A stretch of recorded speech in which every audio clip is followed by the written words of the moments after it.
We are going to interrupt for just a second because we want to take you over to Houston now. NASA officials are going to announce what they have decided in terms of whether or not two stranded astronauts, Butch Wilmore and Suni Williams, they are on board the International Space Station. Whether they will be able to return to Earth on the Boeing Starliner. The Starliner, you'll recall, brought them to the ISS, but had plenty of technical issues both preceding the journey and on the journey itself. Let's listen in on NASA's plan for the spacecraft and, more importantly, the crew. To Administrator Nelson for opening remarks. Thanks.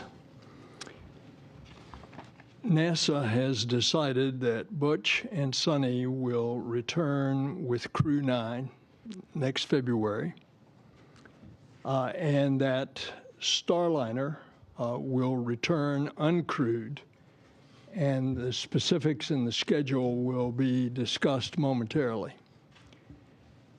I want you to know that Boeing has worked very hard with NASA to get the necessary data to make this decision. We want to further understand the root causes and understand the design improvements so that the Boeing Starliner will serve as an important part of our assured crew access to the ISS. I have just talked to the new Boeing CEO, Kelly Ortberg. I have expressed this to him. I told him how well Boeing worked with our team to come to this decision. And he expressed to me an intention that they will continue to work the problems once Starliner is back safely, and that we will have our redundancy and our crewed access to the space station. This whole discussion, remember, is put in the context of we have had mistakes done in the past. We lost 2 space shuttles as a result of there not being a culture in which information could come forward. We have been very solicitous of all of our employees that if you have some objection, you come forward. Space flight is risky, even at its safest, and even at its most routine. And a test flight by nature is neither safe nor routine. And so the decision to keep Butch and Suni aboard the International Space Station and bring the Boeing Starliner home uncrewed is a result of a commitment to safety. Our core value is safety, and it is our North Star. And I'm grateful to NASA and to Boeing for their teams, for all the incredible and detailed work to get to this decision. Turn it over to Jim. Thank you, sir. Thank you and Deputy Administrator Melroy for your support along the way, and certainly for being here today. It means a lot. I'd like to communicate to all of you that we've come to this decision using our program, our mission directorate, and our agency level processes. That includes the decisions that happen at the commercial crew program, at the space operations mission directorate level, and the agency level, and includes all of our technical authorities from engineering, safety, medical, and flight operations. As the administrator said, our focus is on safety all the time, and this certainly is no different.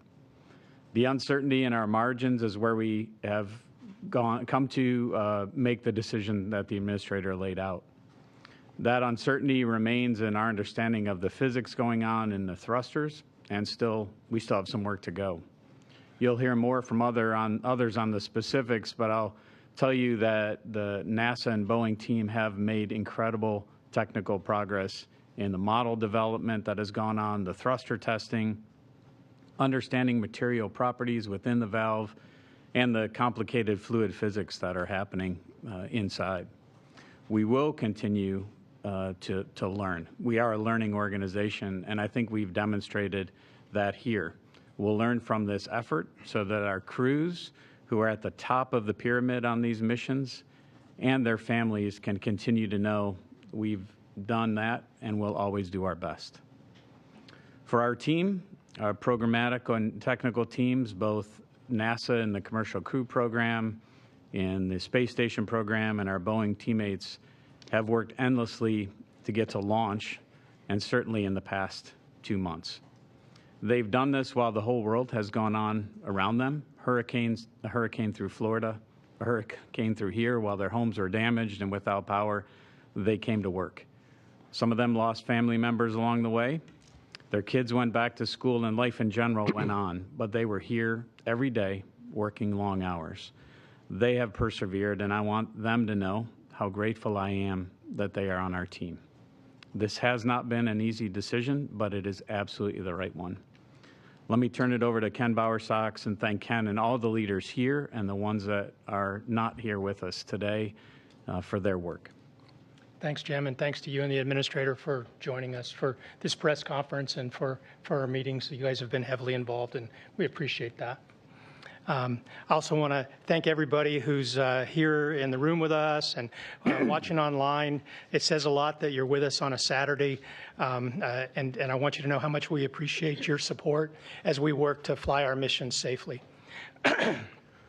I'm really proud of the NASA team and the Boeing team for all the work they've been doing the last couple of months. It's really been impressive to see how they've been very agile in testing, gathering data, and completing analysis.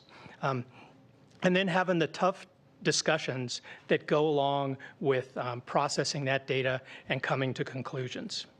Our intent today was to have the first part of a flight readiness review. The goal of that review was to come up with a NASA recommendation on whether we should proceed with the crewed flight test, either crewed or uncrewed. Our Boeing partners told us that they would be able to execute either option, and they thought that the call belonged to NASA because of our wider view of all the risks involved. We conducted a poll. All of the organizations on the polling sheet indicated that they thought we should proceed uncrewed with the flight test. Well, we have been watching a very interesting update from NASA officials providing the latest guidance regarding the return of astronauts Butch Wilmore and Suni Williams, those two NASA astronauts you see on your screen. They went to the International Space Station on the Boeing Starliner mission, and now NASA Administrator Bill Nelson says they won't be coming home until February with the Crew 9 group. They're going to bring the Starliner, that's Boeing Starliner. That's the spacecraft in which they went to the ISS that has been troubled and plagued by so many different technical issues. They're going to return that to Earth uncrewed. That means the 8-day planned mission for Butch and Suni is now going to be at a minimum 240 days that they're going to spend up there in space, and they're going to return on an entirely different spacecraft.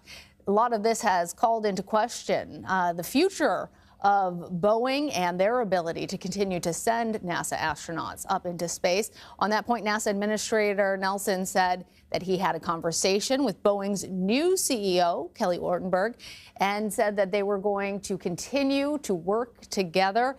And ultimately, Nelson said space flight is risky, but as a result of their commitment to safety, their core value, their North Star being safety, they've decided that it is better for Butch and Suni to come back on a different spacecraft. We're going to continue monitoring all of this. We'll bring you any relevant headlines as they happen. For now, a quick break. I'm Lana Zak. You're streaming CBS News, always on.